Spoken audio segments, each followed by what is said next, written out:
Going live, and in living color. You wouldn't know it from my background, but we're actually shooting this shit in color. This is Jake Allen, your host of the Overtime MMA Super Show. What I mean by Super Show is it is better than either a podcast or a broadcast, but it is not as good as both. Reason being, there is fucking to-do going on in the world of mixed martial arts this weekend in terms of events. When it comes to stories, there's a lot to talk about, so effectively this is just a longer form broadcast. Brett, do you have anything to add to my description of the show? No, I'm still just personally amused by our side chat list where now instead of a list of what we're going to talk about, I'm just looking at a very scary-looking man from the Laybach video going, oh! And I kind of want to play it just during this right now for the fuck of it. But I won't. Yeah, maybe we could put a link to that in the description of this episode. I think that it would do some people well and cheer some people up. You know who would probably cheer up most of all, Brett? A little fella. He's little. He's a tiny guy of slight stature and build. BJ Penn? Jonathan Jonas. Oh. Are you familiar with this gentleman? I don't know if I would call him slight. I mean, his personality is kind of small, and his cursing repertoire is very small. But I don't know about the rest. His shit talk game is weak unless he's talking to Daniel Cormier. I mean, when he was talking to the cop. Well, I think maybe his shit talk game is always weak, but his mind games are strong versus Cormier. I think that's a fair assessment. So for those of you who don't know what we're alluding to, on the MMA Hour today, Jon Jones broke that he was recently pulled over again, got 5 tickets in one sitting with one cop who... Yeah, Booker T, where are you, Booker? 5 time. Nobody? Anybody? I don't have the rings. Come on. But yeah, I was gonna make Lord of the Rings joke. I stopped myself. You should all be very grateful. My fiance's had to deal with too many of those because I am just getting to Shadow of Mordor. For those of you, and here's a little thing. We talk about being working professionals on this show, right? This is my only hobby. Like, all I do is watch MMA, work, and try and get my fiance to let me have sex with her. That's all of my focus throughout my day. So I'm just now getting on the Shadow of Mordor. No comment on the priorities. Yeah, well, I mean, not in that order necessarily, but I'm just now getting to the 2014 Game of the Year, and it's great. Everything is either MMA oriented or I'm talking about Lord of the Rings lately, and I just feel bad for the woman, and I wish I had the money to buy her something nice. And in terms of money, Brett, money being no object, if you're a multimillionaire, why don't you hire a goddamn driver or Uber or anything if you're Jon Jones? Because he was driving a Corvette? That's my guess on that. Super tacky Corvette too, right? I mean, can we be honest here? Shit. I know. Don't get me wrong. I don't like his choice of ride. I'm just saying, when you're like, well, you're a millionaire, do you want to be driven around in a Rolls Royce, which is the correct answer, or do you want to drive your own Corvette and be an asshole in your Corvette? Well, if you're going to buy a Corvette, you want to drive around and be an asshole in your own Corvette. What about the alternative of hiring an Uber driver to drive around his Corvette for him and just abandon their car on the road somewhere? You're missing it. You have to drive your Corvette being an asshole. It's like when you buy a BMW, you have to have asshole training. When you buy a Corvette, same thing applies. You can't have someone else do it. You got to be an asshole and drive your Corvette like an asshole. Especially if you're going to drag race, which apparently is what he was doing, allegedly.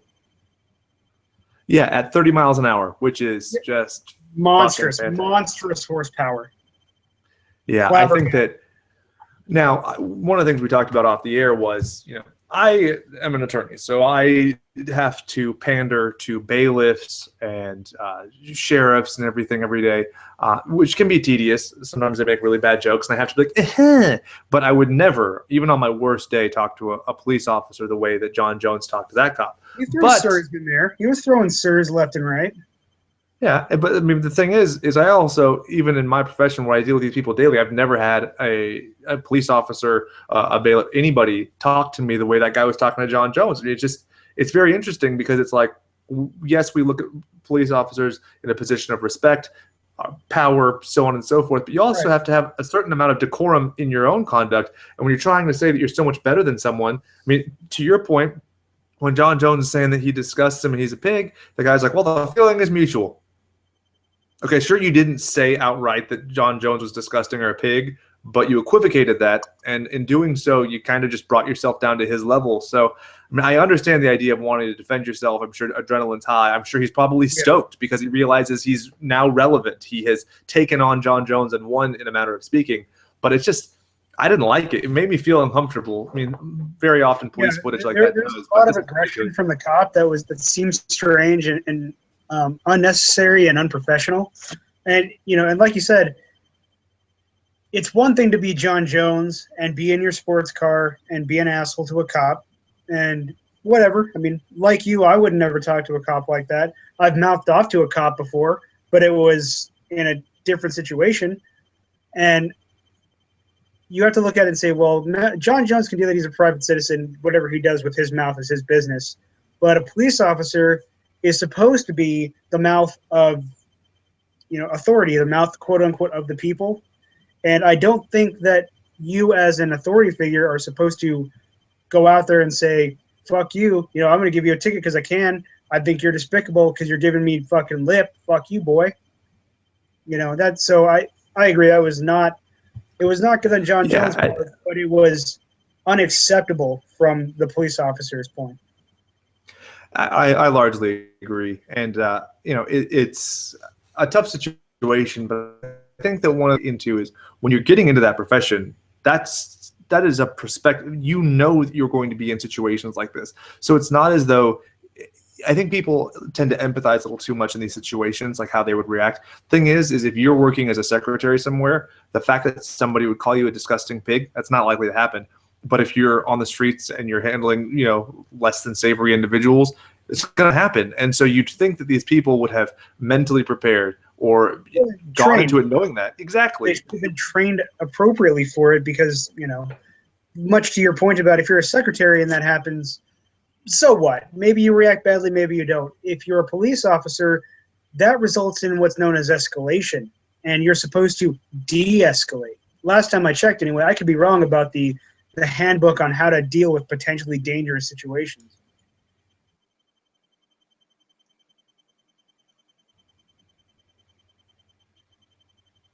I think we have some lag right now. Are you hearing me? Sorry, you're completely stopped. Are you back?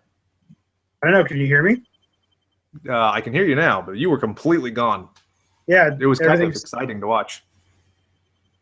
I bet it's going to make for great listenership when we put this and transcribe it. Are you making a face at me now?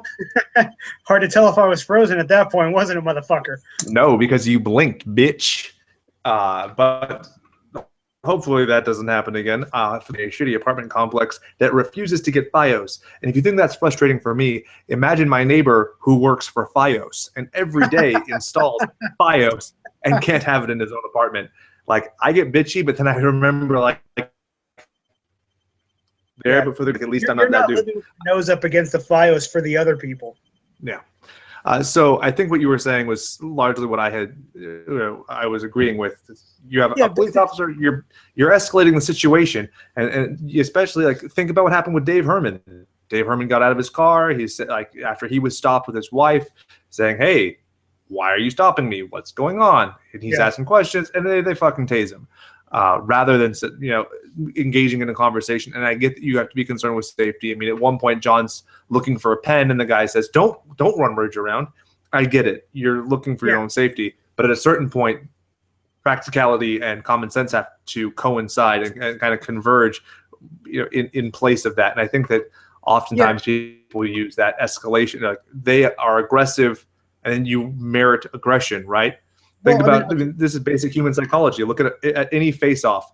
When you have a guy like Sean O'Connell's a goofball who's toasted with people at weigh-ins. He's given people flowers. He's done goofy, silly shit. He hasn't gotten knocked out. You meet somebody with aggression, they're going to be aggressive back. Right? Am I crazy? Is it that basic, or am I not making enough out of it? Yeah, no, I think you're definitely on the point there. And I think also, look, we shouldn't get too far down the conversation about social justice and so on. But it's just like you're saying, the very basic tenet here. Nobody should really take sides here. It's simply they were both being aggressive toward each other, and at one point, Jon Jones is rummaging around in his fucking car looking for stuff. The cop is perhaps justifiably so worried about potential violence that could happen, when in reality, what you would hope would have happened was simply, why'd you pull me over? You were drag racing. No, I wasn't. Well, yes, you were. Okay, prove it. Here's your ticket. I'll see you in court. And to the police officer's defense, I guess just to be fair to him, he tells Jon Jones point blank at one point, you are not in court right now. You can talk, but you are not in court right now. Like, you're getting this ticket. You can be a bitch about it if you want, but you're getting a ticket. And so, again, there was too much aggression on both their parts, and it was very kind of awkward and weird to watch. My thing is, I wonder, how does this affect his parole and so on? Because why was he facing felony charges again? Why was that? I seem to remember something about him. Was it in an automobile? Brett running an automobile? I think it was he hit the woman and then literally ran away. That's what it was. That was what it was. He hit someone and then, in the most literal sense, ran. So, I think that I want to know, how does this affect his probation, not parole? I guess it is probation technically, right? Yeah, he is on probation. He was a probation officer. He even talked about how he reported it. And one of the things I thought was really interesting is he had just gotten a ticket. He didn't have his license with him. There's the audio from that. And he's being kind of a dick. And the judge allegedly, from what Jon Jones said on the MMA Hour, was like, "Look, if you can, be on the straight and narrow for 30 days, well, this isn't going to be a bad thing." And then less than 30 days, and he's getting 5 tickets in one pullover. It's a rough situation. The resuscitation of his public image that he's been attempting over the last couple months, how it'll affect that, and then how it's going to affect ultimately, his probation, his ability to walk free, because he's getting. So I guess he should get a driver. I understand why he wouldn't, because he has these sports cars or whatever. But maybe he should get a driver, at least for a little while, because apparently his ass can't drive. Yeah, and even if he thinks he can, he shouldn't. That's the thing, is even if you but I think not. I think it's far less like competitive. Sorry, go on. I was just saying, like, that competitive instinct, like, I want to drive. It's my right to drive.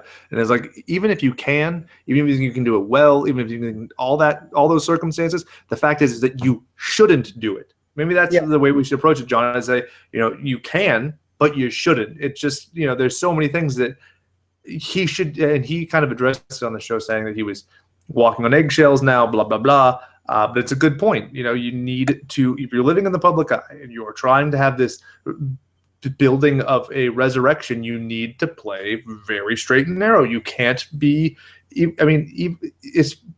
it was just this time, it's one thing. If it's this time and the last time that he got pulled over, it's another thing. This time, that time, doing the DX chop, how am I going to believe that you're going to be a nice guy? And let's just be real about this. I think pretty much every legal problem Jon Jones has been automobile related. Take it back to 2012. As far as I can recall. Or 2011, when the DUI with the 2 girls in his car, crashed his Bentley into a fucking light post. The dude can't drive, whether it's because he's intoxicated or because he just fucking can't drive. The dude doesn't have those skills, apparently, anyway. Like, evidence to the point, he cannot drive well. It's not a thing he does. What I was also interested in has to do with the cop. How well do you think, just from the limited that you've heard of it, do you think Jon Jones will be able to defend his position? Because the cop says, you pulled up to the stoplight, you revved your engine, and then you pulled away at a high rate of speed. He does not allege that Jon Jones broke the speed limit, just that he pulled away at a high rate of speed, and then the other party slowed down after a little while, but Jon Jones kept going. So I mean, yeah, and that's one thing that I think is tricky is, okay, the other person slowed down. Did they slow down after you put your lights on? I mean, we don't know. And I think going into the dash cam footage, because from what I see, I didn't see any dash cam footage. So at that point, it's his word versus another word.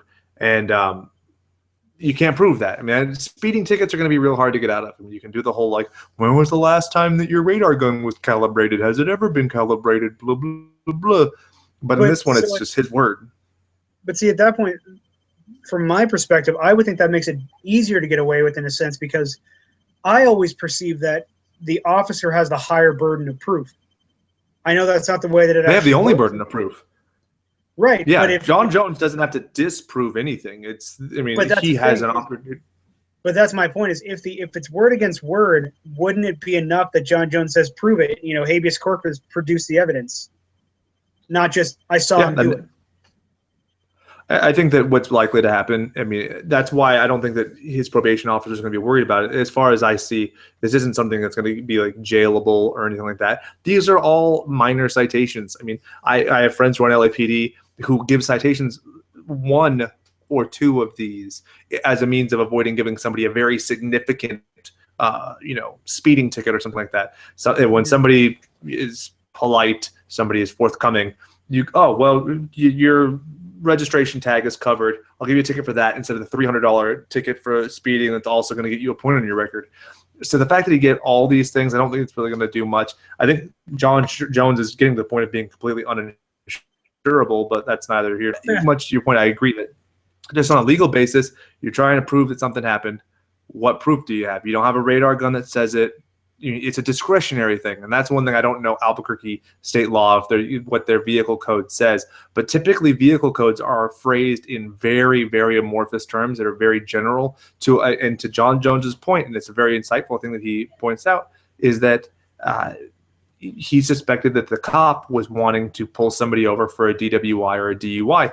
And that, I'm telling you now, I've taken criminal procedure courses, I've taken criminal law courses, I've taken vehicular law courses that outright say that these laws, the legislative purpose of these laws is to be amorphous, to give a police officer an opportunity to pull somebody over to investigate for something far more significant. So in actuality, Jon Jones is probably going to pay a fine. He's going to look kind of like a dick, but overall, I don't think it's going to impact his career near as much as any of his past transgressions. Yeah. Oh, I mean, I like the career resurrection that he's been going through. Although I think that this does sort of, unfortunately, a little bit pull back the image a little bit, unfortunately, and says, it shows Jon Jones, the real guy, who is a bit of an asshole, a bit of a dick, and that's. It's hard to say that it's true because you're in a hostile situation. Who knows how you react? But he was sort of an asshole to the other cop that had pulled him over, so on and so forth. And I think it hurts the rebuilding of his image quite a bit, unfortunately. On the other hand, I will put it to you: what can Daniel Cormier do with this? Anything? You think he can do anything with this? Nothing beyond what he's already done. I mean, he's already pulled you're parading him around and being happy that he's not doing something that people shouldn't do. And it's like, okay, cool. Just because you haven't done it doesn't make you a fucking saint. It makes you a law-abiding citizen, right? Yeah. And so what's Daniel going to say? I haven't been pulled over today. No, I haven't been pulled over for discretionary transgression. And then a few superfluous things that are, from what I saw, I don't know how you're going to prove it. I mean, if you're Jon Jones, it's just your penalty of perjury is really the only evidence that you have, because you go up to Jon Jones and you say, well, is that an aftermarket product? And Jon Jones goes, no, or yeah, and that's it. I mean, what are they going to do? Pull his car into the courtroom and look at it? I didn't see him take any pictures. So stuff like that. It's always very frustrating to see. I have friends who do a significant amount of traffic law, and it's just, that's how they get off, is like, okay, cool, prove it. And it's very low. So, and plus, is Jon Jones killing anybody? Is he hurting anybody? Yeah, the term drag racing has a connotation of really, it sets the tone of Fast and the Furious, something like that. But really, it's in this situation, even if the citing officer is making a concession that, hey, he wasn't speeding, that's nothing. It's really nothing. It is accelerating too quick, which anybody who has a grandmother or has been a student driver can go, have been there, right? Well, then, it's one of those moments where you're like, I was drag racing, I accelerated too fast. Are those technical terms, sir? Like, that's what I would have liked to hear. Are those technical terms? Can you explain to me what the fuck you mean by these are amorphous terms, right? Yeah. At a high rate of speed. What is high? High is a comparative term. Because you have to compare it to something else. So if the officer is stopped at the same light, it's going to be high, because anything, if you're an object at rest, everything seems fast. Exactly. So I don't think it's anything. And if Daniel Cormier he looks desperate, Daniel Cormier, in his shit talk at this point. It's very frustrating to me. That's exactly what I seems like he's grasping at straws, and he's coming off as a heel because of it. And I think that it would just do him well to just start attacking Jon Jones, much like a Dominic Cruz. Be the analyst that you get paid to be on Fox. Say, John, this is what's wrong with your game. This is this. And attack him on a calculated level rather than trying to do some emotive argument that A, isn't working, but then B, is making you look like an insensitive prick.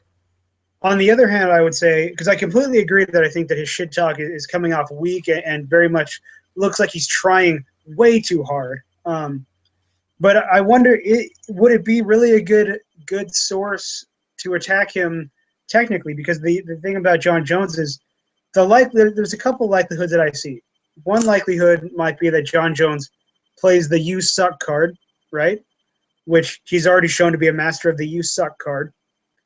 Or it might be that Jon Jones understands very well his technical game and could respond in a technical way, maybe better than Daniel Cormier is able to defend himself if Jon Jones goes on the offensive. And then also, if Jon Jones turns out to just leave, if he doesn't even give a shit, because I don't see Jon Jones taking the Dillashaw route of I'm going to knock you out. I'm going to knock you out. I don't see that, And so while I think the technical point may be a good way to go, it could be problematic. I think that the reason I would recommend that is because it gets to a point of, well, naturally you're going to say you're going to do this, and naturally he's going to defend it, and it becomes an opinion-based argument, and it really gets people into the logistics of the fight. The character is insignificant. Fact is, I don't fucking care about Jon Jones as a person. I don't know him. He's not my friend. He's not a friend of my friend. He's not a mild acquaintance. I've never met him at a party. I have no... Mind you, apparently we've gotten into some character assassination that got us in trouble with other people, even though we don't know them. Yeah, but my point being is I don't know him as a person. I know him as an athlete, and I know him as a phenomenal athlete. And so doing these flim-flam personal arguments, it's not working. And honestly, it doesn't add to anything. If you're Daniel Cormier, you need to be less concerned about what Jon Jones is doing, more concerned with what you're doing. You need to say, I am going to do this because I am better. I am going to do this because I am the true and legitimate champion. And the fact is no matter what Daniel Cormier says, at the end of the day, Jon Jones has the perfect argument, and that is to say, I never lost this fucking belt. You have a sham belt. You fought a guy, and... Well, even more than I'm getting overexcited here, but it's just very frustrating because while I want to side with Daniel Cormier and of the logical side of me is there, the fact is he's not a linear champion. And if you recall, I think we kind of talked about this fight last week too. Jens Pulver versus Joe Lozon. The biggest talking point they talked about was how Jens Pulver was the linear champion and how he had never lost. And the only reason he stopped being champion is because he had a contract dispute with the UFC. This is the same situation. Jon Jones is the linear champion. Daniel Cormier is not. So if you want to put aside the impassioned argument and just go to the logical one, boom, boom, boom. You have A, B, C. Jon Jones is B for Bones. C, Cormier doesn't come until he beats Jon Jones. It's just a simple fact. And so no matter what Daniel Cormier says, no matter what he writes in his little notebook that Chris Weidman accused him of, he's not going to be able to beat that ace in the hole. So rather than try and even get into that realm of shit talk, he needs to get into some other sphere. And, he's too squeaky clean to start talking about his family or anything like that. So your only other option is really the fight itself. Yeah, and like I said, it's not that I disagree. I wonder how that would go, because I think it just might end up being the case that Jon Jones is going to have him beat on all fronts. Jon Jones what? Excuse me? I think it just might end up being that Jon Jones has Daniel Cormier beaten on all fronts. I do. I wholeheartedly agree. You know, And I so, rewatched the fight, and you could see the point where literally the entire fight is reduced to Daniel Cormier trying to get a takedown, not trying to win a fight. and do you think that it was? Do you think it was damaging to Cormier's position to come out and go, I don't want Herb Dean to ref this because he let him lane up against me for 2 rounds. I don't like it. Do you think that was damaging more than helpful?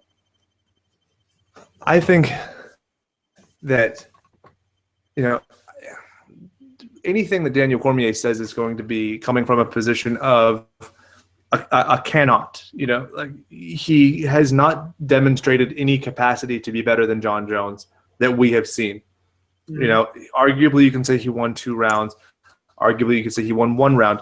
You know, I don't think it's necessarily logical to say he won none. But the fact is, in terms of striking, he was outstruck.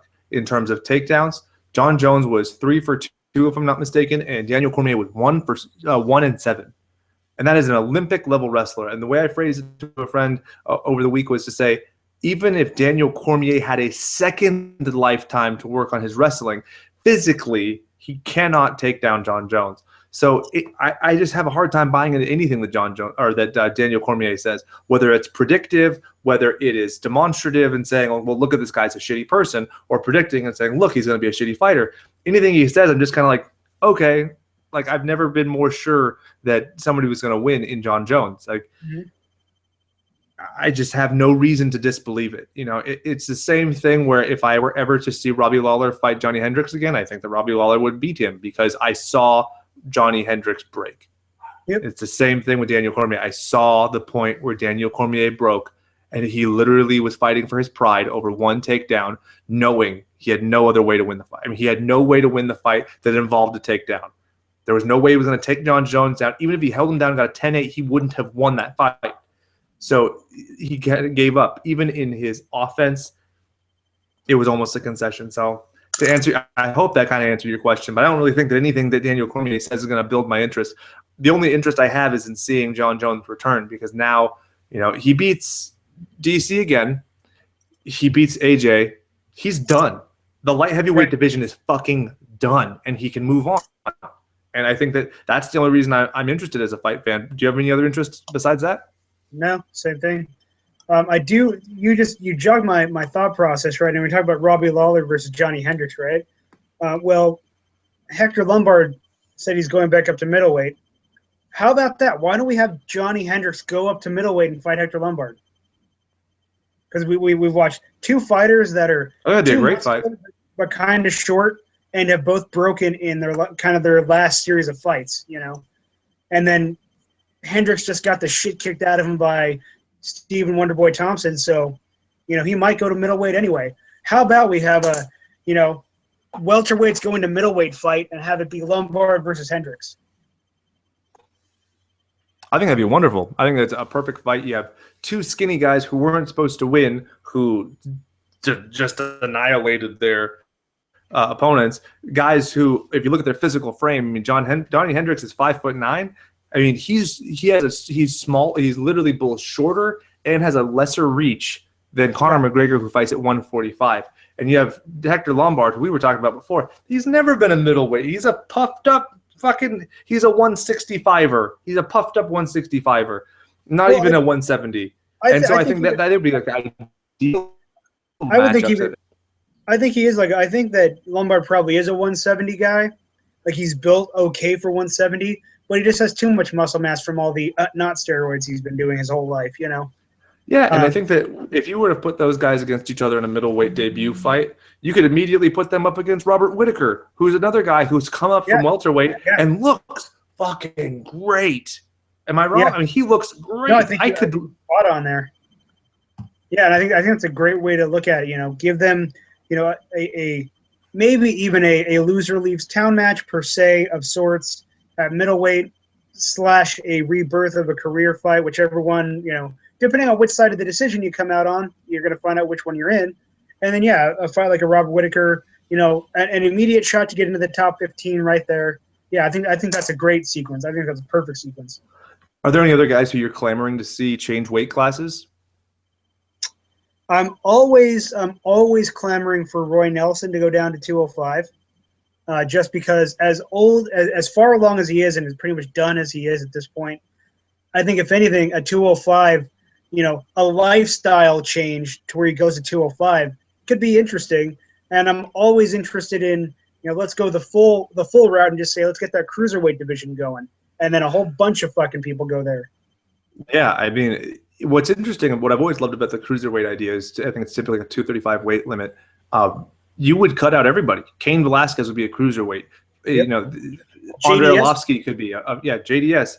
All of the biggest names at heavyweight would just be cruiserweights, and then you'd be left with guys like Mark Hunt, Bigfoot Silva, Stefan Struve. I think probably based on his frame would probably be a little too heavy to be all that effective at 235. I think you could probably make 235 just because he's pretty slim already. Yeah. So I think he could probably make it down there. He doesn't weigh like 265 normally, so he could probably make it. Yeah, but I mean, it would also be an opportunity for him to shine at a bigger weight class because he'd be the leaner, more athletic guy. There's one problem there because he doesn't use his range at all and gets hit in the face a lot. Yeah. No, the problem you're forgetting is that the heavyweight division would then, by automatic ascension, go to Mark Hunt, and he would beat Stefan Struve probably again. So I think that if not for Mark Hunt, maybe he could, but Mark Hunt would take it. Yeah, I would love to see Stefan Struve fight like a Bigfoot Silva. Stefan Struve is a picture-perfect indication of a missed opportunity in my book. Like, he was a guy who could have done it. Like, you could have been a contender, but he just never got there for me. Yeah, well, it's because he fights the very Dutch kickboxing style, and he hasn't progressed it. He's used to, fighting in this sort of clinched up way, holding his elbows here, and you just can't do that with 4-ounce gloves. You just can't do that. It's not an option. But that's all he does. And he's been able to get by on a lot of his wins by going to the ground, usually almost accidentally, it seems like, and getting his wins there. But, yeah, his striking is definitely lackluster, leaves a lot to be desired. But I agree. He could have been something, but he never seems to have progressed. And he's, 28 now? 29? Yeah. He's not the spring chicken. But, in terms of heavyweight, he's still 10 years away from his prime. This is true. But in terms of other guys who've kind of been a proverbial letdown, Melvin Guillard. How about this? Did you hear that Patricky Pitbull? I know we usually don't talk about Bellator, but I think this is kind of interesting. Patricky Pitbull's like, I don't want to fight him. His name isn't worth it. Yes, that is exactly right. Fucking A. That is not hyperbole. A lot of times you see guys who kind of peck at people who used to be relevant in terms of trying to lift themselves up. No, he's entirely right. Having a fight with Melvin Guillard does nothing for his career. That is a fight at this point he should win. And if he doesn't win, it hurts his career significantly. So there's no upside to beating Melvin Guillard at all. Agree? Yeah, I completely agree with that. I saw that headline and was just like, fucking A, fuck that guy. I really, really do hope that everyone else realizes also Melvin Guillard, not anywhere near relevant. You can't even build your name on him anymore because all he is now is misses weight and then talks shit about the promotions that are trying to pay him. He's a fucking waste. A waste. Yeah, and he's just a bridge burner. I mean, I've never seen anybody like have a glowing talk about him. I mean, my favorite was when he was like, "Oh yeah, I'm leaving the Black Zillions. I'm going to go back to Jackson Wink." They're like, "No, you're not." Yeah, you're not coming here. He's just such a peculiar character, and like I said, I think it was very telling that Patricky it wasn't sensational. It was just a matter-of-fact statement, and it really, I mean, we've been kind of critical of Guillard in the past. I think the first article I ever wrote for our website was me making fun of him for being, overweight and missing weight. That was back when he was in World Series of Fighting. And look at the guy's career. I mean, it's going to come to a point where he's going to be back on UFC programming again. It's just going to be when he's fighting for Pancrase or RFA, but he's not going to fight for a major promotion. And why would he? And why would they touch him? Yeah, I'm glad that Patricky first said that, and I think that he was dead on. Well, Melvin Guillard reminds me a lot of the parable of the scorpion and the frog, where it's like For those of you who don't know it, it's very simple. The scorpion goes to a frog and says, "Hey, carry me across the river." And the frog says, "Well, how do I know that you're not going to sting me?" And the scorpion says, "Well, if I sting you, then I'll drown and we both die." And he goes, "Okay." So the scorpion climbs on his back to get halfway through. The scorpion stings him, and the frog says, "Why?" And he goes, "Because I'm a fucking scorpion."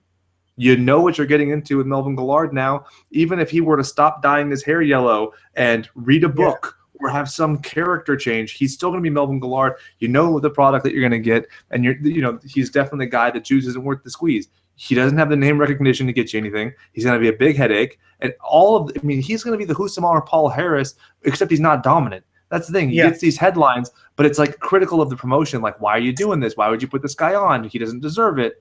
It's the same fucking thing. It's just so bizarre to me. And so I'm glad that Pitbull said it. I think we can move on to a guy who deserves a lot of credit for his honesty as well, Brock Lesnar.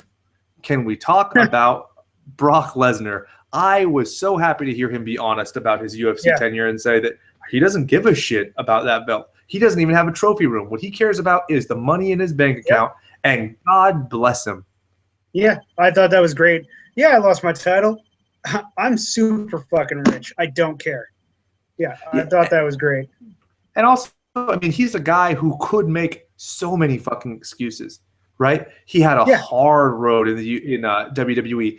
I don't know if you remember from WrestleMania when he did a shooting star press, landed on his head, got a concussion, finished the match. He had some miles on his body, and he still came into the UFC and still did great, even with diverticulitis.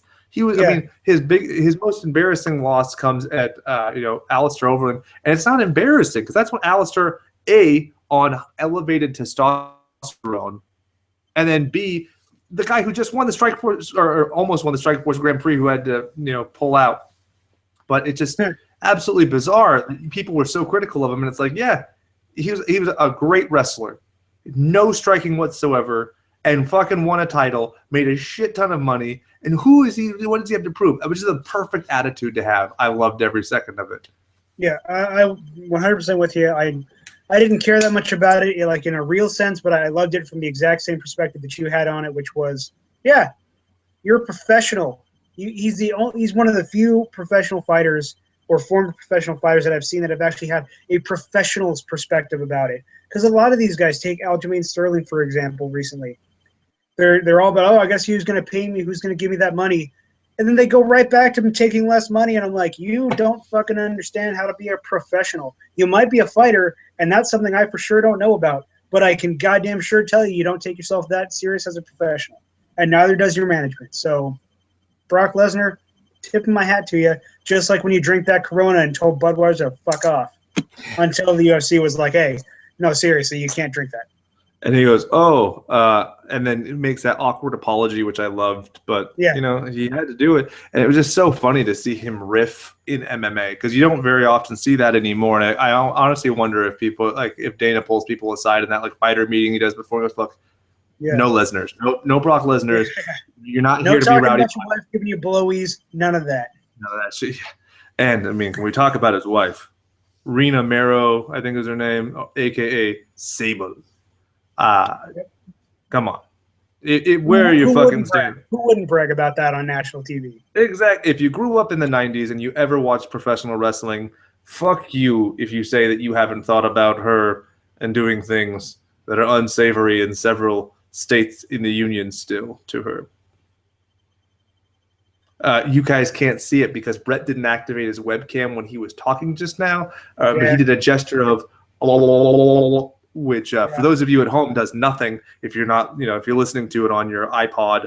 It was intentional. That was supposed to be between us because I didn't want to pull a Lesnar, all right? Brett, do you ever use an iPod? Have you ever used an iPod to listen to a podcast? Yeah. Really? I've never done that. I've only ever used a phone. I only use my iPod to listen to podcasts, at least on that are actually downloaded. I stream them through other stuff sometimes. Yeah, but I don't think I've ever downloaded a podcast. I don't even think I've ever even downloaded ours. I just stream the shit. I stream a lot of them, but I download some. It's neither here nor there. In terms of shows, let's talk about this. Paige Van Zandt's on Dancing with the Stars, blah, blah, blah. Johnny Case comes out and says that he wants to be on The Bachelorette. Fuck. That's what we have to look forward to. This is the future. People who don't even parlaying your UFC exposure into vapid reality television exposure. Is that what we're talking about? And also like the panhandling for attention, because it's like it's one thing to announce you're going to be on The Bachelorette. It's quite another to be like, I would love to be on The Bachelorette.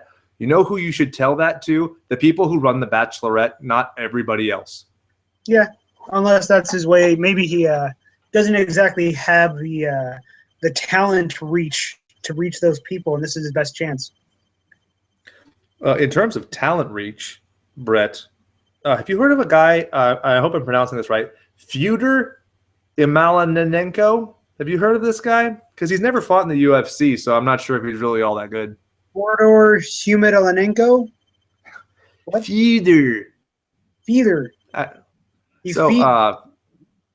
Fyodor Emelianenko comes out and says that he has told the UFC many times that he would like a fight with Fabricio Verdum. That's great. Fabricio Verdum beat him. So on what merit does he get a rematch? I don't know. Because he just beat who again? He on the merits of going to make that money. Because, this is one of those moments where Dana White likes to flirt and float the idea of the Brock Lesnar and Fedor fight every now and then. Or sometimes the Couture-Fedor fight every now and then. This is as close a chance as he's going to get to floating that kind of thing. Fedor, the fucking golden goose, the unicorn, as close as he's going to get, probably. And the fact is that one of the things we were talking about is even if you consider Fedor to have been the GOAT, he is not the GOAT necessarily currently. Like he's not the greatest of right now. That's the way that I put it. I still would say he's the GOAT, but he's not the greatest of right now, because right now we're in a different era, and it's always fun to have thought experiments about how 2011 Anderson Silva would do against 2008 or 2007 Fedor, or how 2007 or 8 Fedor would do against Jon Jones or whatever. And that's what we're talking about when we talk about a greatest of all time. We're talking about those guys. But if you're talking about the 2010, 2011 Fedor versus the Fabricio Verdum right now, Fabricio Verdum beat him on the tail end of his GOAT career, when he had started to just wing right hands out there and had forfeit a lot of the technique and the wherewithal that carried him to the great level, and Fabricio Verdum just welcomed him into his guard and was like, cool. And now you have a guy who is just as good at grappling as he always was, and is arguably as good at striking as Fedor was then, arguably. And so that's just the kind of fight where you're like, yeah, would I want to watch Fedor of 2006, 2007 fight, Verdum now? Sure, I would. I think even Fedor might win. Who knows? But Verdum of today versus Fedor of today, that's a whole different fucking conversation. Two wholly different fighters. And, it's hard to, even for me, who Fedor is my favorite fighter, it's hard to drum up interest from me to see that fight. I just specifically don't want to see that fight. Because I honestly feel like it would. They say don't meet your idols. Yeah, because it humanizes them. That's what it would do, because I don't see a way that Fedor wins that fight. He fought a Verdum who had no striking, not a Verdum who used a flying knee to knock out Mark Hunt, not a guy who – look at the Travis Brown fight. You want to see the benchmark to show you how far Fabricio Verdum has come from that Fedor fight. You watch the Travis Brown fight. And you show just the sheer dominance from bell to bell, and it's just not even close. I would not want to watch that fight. I would watch it because I watch all relevant MMA, but I would not want to watch it. There's no part of me that I would want to watch a fight card that was on any more than I would want to watch any fight card the UFC put on or another top promotion. See, the way that I look at it is I probably would be interested on some level because I want to believe that the Fedor of today looks back at the hubris of his late career and goes, none of that shit. Because I imagine, whether it's real or not, that Fedor's power and speed are probably still at least there approximately. And he could always, well, not always, through his major era, could take a punch and roll with it and come back. And it's funny because, right over your right shoulder, there's Fedor versus Henderson, where – well, no, that's Rampage. The other one, the other side. Anyway. And in that fight, we saw a Fedor who was crushing his opponent, and then Henderson caught a lucky shot, and not lucky in the sense of like, oh, it wasn't a hard hit. He just went down. It's like, no, it was a lucky shot because it came from an angle no one expects, And so it was definitely not lucky in that Henderson didn't throw it properly or something like that. It was just no one expects that shot, so whatever. Yeah, for those of you who don't know, it's the under the armpit up to your jaw, which when you're in, yeah. And the thing about it, my point about that is Fedor goes down. He face plants. Don't get me wrong. It was a good stoppage. It needed to be stopped. Don't get me wrong. However, you watch him. He face plants, and then a fucking split second later, he's back up and fully going. Like there's no fog, nothing. It was a split second knockout, and he was back. And Fedor was good at that. He was good at getting knocked silly and then coming back, much like Frankie Edgar, full force. So. Oh yeah. And so I think that one of the things to your point is, and it's kind of like the debate going on right now with the Hector Lombard Neil Magny fight, which is to say that you should have ended in the second, but it also just as easily could have been ended in the first. You could say that he TKO'd Dan Henderson before he got knocked out. So I mean, that's a very enigmatic, fight overall. I mean, I think that it's fair, but I think that you could make arguments every which way about it. But anyway, continue. So it's that, and I think that when you look at the losses that he took in his later career, the only one that I see where it wasn't simply a matter of either luck or his hubris was his knockout loss to Bigfoot Silva, where he just legitimately got knocked fucking silly. That happened. But when he fought Verdum, he was at the height of the hubris of I can beat anyone. It doesn't matter where the fight goes. I'm better than them there. And he even admits it when people have talked to him about it in interviews. He says he was there in his guard, and he just didn't give him the respect that he deserved. He was not paying attention. He was not fighting the way he should have been, and that's what cost him the fight. And I like to think that Fedor of today looks back at that and goes, never again. And so it would be a fair fight. It would be a good comeback fight in that sense, a good rematch. But like you're saying, Verdum is so much more dangerous of a fighter now. It's a question of, can the Fedor of old return? And if he can return, I think he can beat him. But it would be a much harder sell than it was in the past. It would be very much more predicated on, but there's still a high chance he's going to lose. Whereas at that time, it did not seem like he could lose. You know what I mean? Yeah, I think that him being somewhat more human, more vulnerable, and it also kind of being like, I think that with that, it's kind of like MMA in New York, where it's like, it's really not that big of a deal. But it's the finally element that you can sell. Yeah.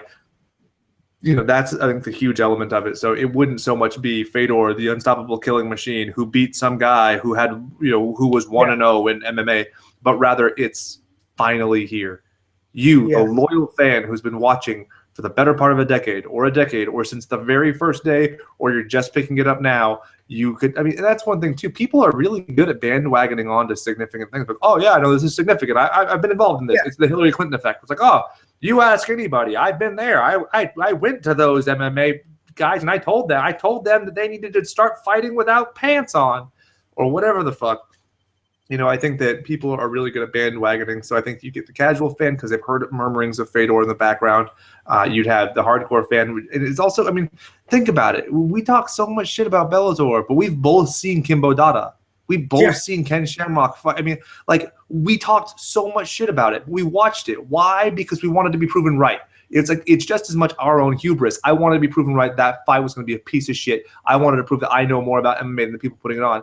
But I'm the fucking asshole at the end of the day because they're the ones who profit off of it. Even if not me watching their product on a pay-per-view or them being able to prove that I watched it for their ratings, the fact is that I have this stupid podcast 10 people listen to, and they're hearing me talk about it. And so that's just helping their promotion. So, that's what would happen with Fedor. It wouldn't be the merit of the fight. It would be the mythos of the fight. And it's the last guy to beat Fedor. It's not the last guy to beat Fedor. Yeah, the first of three, and then, So So the first guy to stop Fedor in a fight, because his loss before that was the doctor stoppage, which he then avenged twice, if I'm not mistaken. So, the first guy to stop Fedor, you can sell it like that. It's relevant in that regard. And that guy just happens to have this gold belt around his waist. Exactly. So I think that if Verdum were to lose, it makes more sense for his career. If he wins, he has a lot to lose. I agree. And so that's the thing, is that's why I said originally it's hard to draw up interest even in a fan like me. Because would I watch it? Yes, I would. Would I want Fedor to win? Yes, I would. But I also would hate it because every now and then I trick myself into thinking this is a sport and not entertainment. And from that perspective, Fedor has no business fighting Verdum. And unless he joins the UFC, takes a couple tune-up fights somehow, beats someone relevant, you're not going to catch me going, oh, yeah, Fedor needs to fight Verdum. You're not going to see it coming out of my mouth. It's not going to happen. I agree. It also was well on the topic of the heavyweight division. Did you hear JDS last week talking about, the significant damage to my face that made me look like a Jack Officer from South Park wasn't as bad as it looked? Yeah, I looked worse than I was. Are you sure about that? Because your ass was stumbling around quite a bit. I mean, his face looked different. His head was lumpy. It was like a cauliflower ear. It was insane. It was bizarre, and his lips they were discolored and huge. I mean, he literally looks like a Jack Officer from. If you've never seen the old South Park stuff, go ahead and look it up. Spell it phonetically on Google, and you'll see it's the exact same fucking thing. And the fact that, and one of the things that's concerning to me is he's only talking about the Cain Velasquez. He looked just as bad coming out of the Stipe fight, and he just got knocked out. Like, buddy, he's making me really uncomfortable. Like, I'm sure he's a good fighter, but I don't know. This is the position I've had since before the Stipe fight, and then definitely after the Stipe fight, which is I like JDS. I really do. I think he's one of the best boxers in MMA. I think he's phenomenal as an athlete. Whatever. I don't think he should be fighting anymore.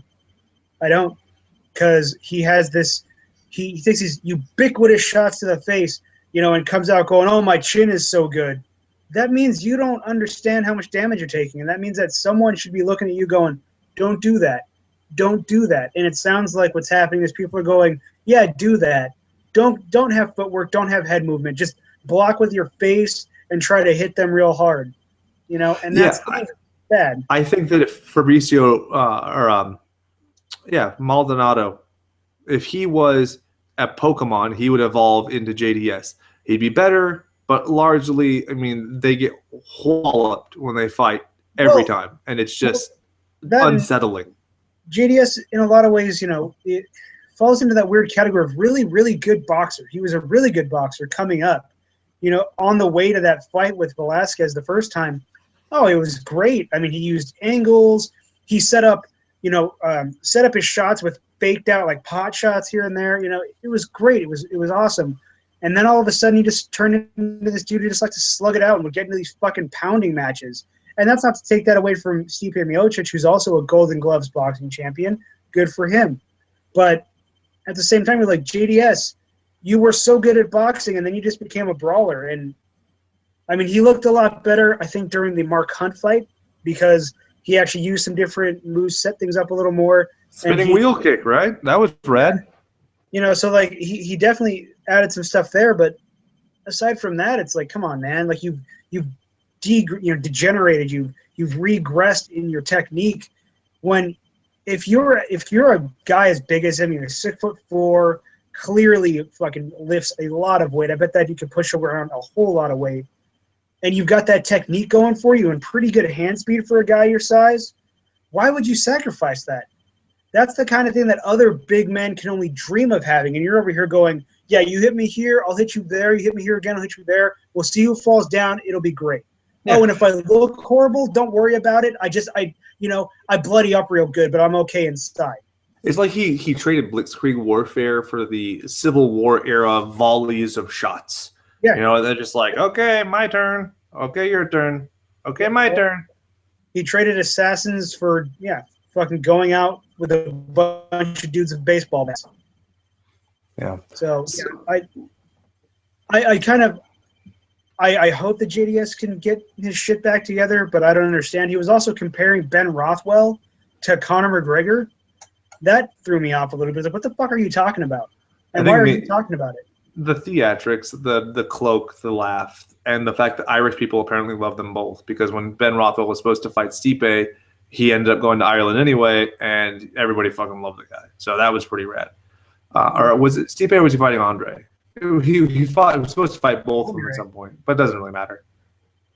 Yeah, I don't know. Anyway, but it just threw my me point being, yeah, and I think that with JDS, if he doesn't beat Rothwell, I have no interest in seeing him fight again. Not even in a Bellator. I hate to be the guy who's harping on health all the time, but it's becoming more and more apparent, and especially a guy like that. He wasn't using the most sophisticated training techniques before, and he kind of emphasized that and talking about lactic acid buildup and stuff like that. And his kidneys, training so hard for Kane the first time, his kidneys failed.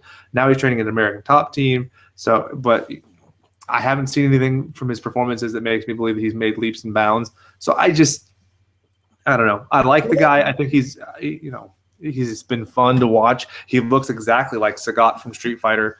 Yeah, I saw your picture like that. Yeah, I once did a thing where I made everybody from the UFC or like the major promotions, Street Fighter characters. Carlos Condit, Ryu, Vanderlei Silva, Akuma, George St. Pierre was Abel from the new Street Fighter 4. Roy Nelson was Rufus. But I think none better than Sagat and JDS at this point. I mean, they just look that their skin tone's the same. It's just weird. So if you've never Googled those two characters, put them side by side and tell me that I'm right, because I love nothing more than being right. Go to our Facebook page or our Twitter and look at that picture that was posted. It actually hasn't been posted. I just sent it to you because I was saving it to post. I assumed it would have been. Go post it quickly. I'll post it when I, put this site up in podcast form instead of streaming form, which we have 0 listeners. So you could all do us a huge favor and start watching on the YouTubes. Or if you don't, here's the thing. If you listen to our show and you don't subscribe to our show on YouTube, you're just the scum of the earth. And I want to give you this opportunity to rehabilitate yourself and follow us on YouTube. Because if you don't know, the scum suckers over at YouTube don't give you a custom URL until you have 100 followers. It doesn't make any goddamn sense if I'm trying to harvest followers, but that's neither here nor there. So if you could do us a favor and subscribe and click the little thumbs up. I don't mean to suck your dick about it, but I would suck your dick gladly for it. And gargle, whatever you're into, just, leave my anus alone. I'm a vegan, so it's always full of shit. It explains my general disposition on this show, I think. Brett's making a weird gesture. I think it's supposed to be my butthole, but this time I'm not outing him on YouTube and making him say something. So the last point that we want to talk about tonight, it's getting late. Chris Cyborg. Yeah, that person. I guess they're finally getting to the UFC. Do you still think they're going to fight? What if they don't make weight? Because I still haven't seen the end of that fucking little, story cycle, that news cycle that ever went on. Yeah. I don't. Leslie Smith, I thought, am I mistaken? She fought at 125 at one point, right? I don't know about. I think that I proffered the idea today that she was either trying to get out of her UFC contract with losses or she's a masochist. I don't understand why you would take this fight. She's like a 500 fighter. What? Kat Zingano, that makes sense. That's a sensational fight. Yeah, but that endangers one of their best female names, at least at 135.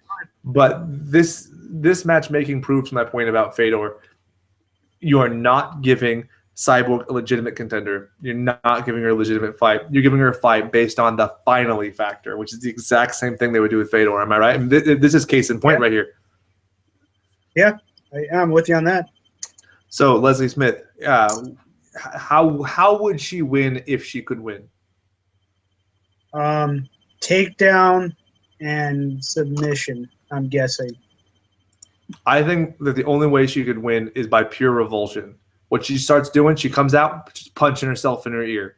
Keeps punching until it pops off of her head. Then she picks the ear up off the ground, chases Cyborg around the octagon until Cyborg gets tired. When she falls on top of her for the 3 count, that's how MMA works, right?